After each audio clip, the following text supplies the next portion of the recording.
quelle est la fiscalité qui s'applique sur l'or d'investissement? Alors ça, c'est la question que beaucoup d'acheteurs et de vendeurs d'or se posent. Souvent, dans l'esprit des gens, on s'imagine que l'or est extrêmement fiscalisé. Et en fait, là, je vais vous démontrer que non, ce n'est pas le cas. Il faut juste acheter l'or au bon moment, dans les bonnes conditions et les bons produits. Là, on va d'abord parler de l'achat. Acheter de l'or, aujourd'hui, ne subit pas de taxes. Ce qui veut dire que lorsque vous achetez de l'or d'investissement, la TVA ne s'applique pas. Mais il faut acheter de l'or sur lequel la TVA ne s'applique pas. Si vous achetez un bijou, vous allez avoir en France une TVA de 20%. Mais sur l'or d'investissement, il n'y a pas de TVA. Alors, quelles sont les règles pour rentrer dans le cadre de l'or d'investissement? Alors, si ce sont par exemple des lingots ou des barres, il faut que leur teneur en or soit supérieure à 995 millièmes. C'est-à-dire que sur, imaginons un lingot de 1 kg, il faut qu'il ait 995 grammes d'or pur dedans. Donc c'est le cas de la majorité des lingots modernes qui peuvent être trouvés sur le marché, à plus forte raison, les lingots LMBA, les barres, etc. Donc là-dessus, il n'y a pas de sujet, il n'y a pas de TVA. Ensuite, on a les pièces. Les pièces, il faut qu'elles aient été frappées ou qu'elles aient eu un cours légal après 1800. Voilà. Et il faut que ces pièces, leur teneur en or, soit supérieure à 900 millièmes. Donc dans ce registre de pièces, on rentre quoi? On rentre les Napoléons, on rentre les Cruans, on rentre les Liberty américaines, etc. On rentre aussi des pièces à cours légal récentes, modernes, comme par exemple les Eagle Unons, les Krugerrand, ou des pièces des fois qui peuvent être un petit peu plus particulières, comme par exemple des frappes de monnaie privée, comme c'est le cas par exemple avec les Veravalor à cours légal. Alors ensuite, il peut y avoir des questionnements. Par exemple, une Veravalor, ça rentre dans quelle catégorie? Eh bien, la catégorie de la Veravalor, ça va être plutôt dans les lingots et dans les barres. Et de toute manière, vu qu'elle fait 999,9 millièmes, donc c'est sa pureté, elle est au-delà de toute manière de toutes les nécessités qui s'appliquent sur les règles d'or d'investissement. Donc à plus forte raison, il n'y a pas de TVA sur une Veravalor, même si ce n'est pas une pièce qui a eu un cours légal dans le cas des jetons après 1800, puisque par essence, elle n'a pas eu de cours légal du tout. Et dans ce cas-là, elle se rapproche plus des lingots. Maintenant, la revente. Alors c'est là où on rentre dans une forme de complexité qui malheureusement est des fois simplifiée par le simple fait de dire qu'il s'applique une taxe de 11,5% sur l'or que l'on peut revendre et qui pourrait laisser imaginer à certains que l'or est fortement fiscalisé. Et c'est là où moi je vais m'inscrire en faux parce que la taxe de 11,5% ne va s'appliquer que dans certains types de catégories et dans certaines circonstances. On va donc détailler les 3 catégories et circonstances de revente de l'or et comment la fiscalité s'applique. Tout d'abord, on a la catégorie des métaux précieux. Donc dans cette catégorie, on va rentrer aussi bien les lingots, les Napoléons, des choses comme ça très variées que tout le monde connaît.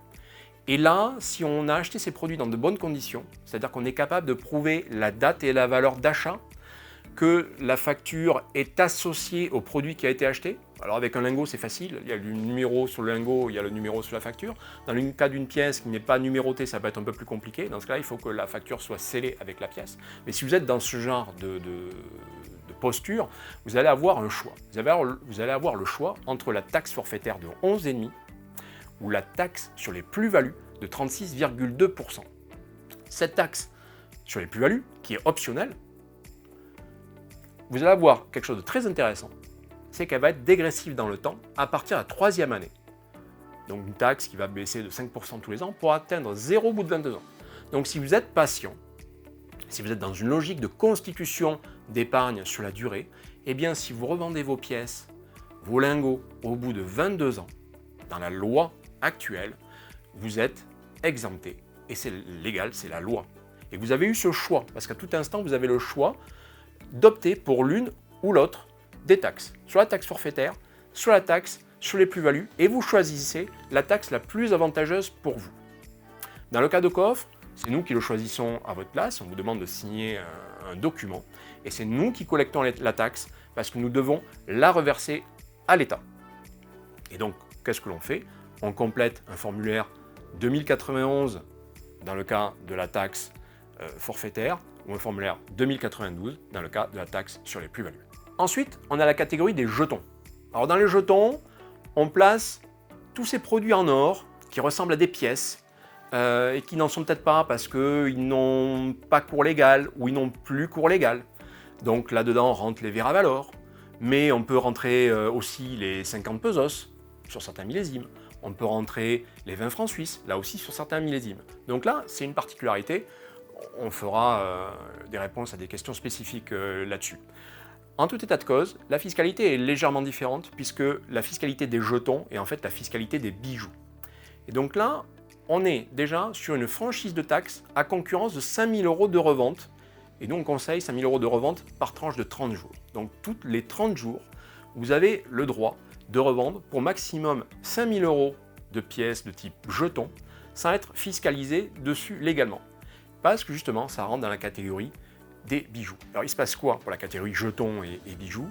Eh bien, si vous êtes au-delà des 5 000 €, donc sur le coup, vous rentrez pleinement dans la fiscalité, dans la taxe qui va être appliquée, vous avez le choix entre la taxe forfaitaire de 6,5 ou bien la taxe sur les plus-values de 36,2, telle que je l'expliquais juste avant sur les métaux précieux classiques. Et à ce moment-là, ce sont les mêmes règles qui s'appliquent. D'un côté, 6,5% forfaitaire, de l'autre, 36,2, dégressif à partir de la 3e année jusqu'à 22 ans où ça tombe à 0. Donc là encore, on est sur une fiscalité qui est plutôt avantageuse déjà, évidemment si on vend pour moins de 5 000 €, mais même si on vend pour plus, déjà que l'on est contraint à payer la taxe forfaitaire parce que ce serait la plus avantageuse, elle est déjà inférieure. On passe de 11,5 à 6,5. C'est déjà beaucoup plus avantageux. Et dans tous les cas, on a la taxe sur les plus-values qui est dégressive dans le temps et tombe à 0 au bout de 22 ans. Et enfin, on a l'imposition qui s'applique sur les pièces à cours légal. Et là, on est sur un produit qui est particulier, qui sont en fait ces pièces qui ont, à l'instant où on se parle, un cours légal, donc une reconnaissance comme instrument de paiement dans les pays qui ont autorisé à les émettre. Donc aujourd'hui, qu'est-ce qu'on a comme pièce à cours légal? On a le Krugerrand, on va avoir le souverain, on va avoir l'Eagle 1 once, donc je parle d'Eagle, la pièce moderne, et certaines Veravalor à cours légal. Donc l'avantage de ces pièces, c'est déjà d'avoir la franchise à concurrence de 5 000 €, donc jusqu'à 5 000 €, là aussi par tranche de 30 jours, vous n'êtes pas fiscalisé, c'est la loi. Au même titre qu'on ne fiscalise pas les euros ou on ne fiscalise pas les dollars lorsqu'on fait du change. Là, c'est exactement pareil. Et au-delà de ces 5 000 €, vous avez uniquement l'imposition sur les plus-values de 36,2%. Voilà, dégressive dans le temps, de telle sorte qu'à partir de la 3e année, avec une baisse de 5% par an, on arrive à 0 au bout de 22 ans. Là, je parle plutôt d'une imposition, parce que chez ocoff.com, ces pièces sont plutôt essentiellement en coffre au Port-Franc de Genève, donc en Suisse, et comme on est sur de l'or qui se trouve en Suisse, hors Union européenne, il s'applique non pas une taxe, mais une imposition sur les plus-values sur les biens meubles. Et dans ce cas-là, c'est de votre ressort de faire la déclaration lors de la revente en utilisant le formulaire 2048M, qui est le formulaire dédié à la déclaration sur vos plus-values. Et là, c'est vous qui faites directement le chèque auprès de l'administration fiscale.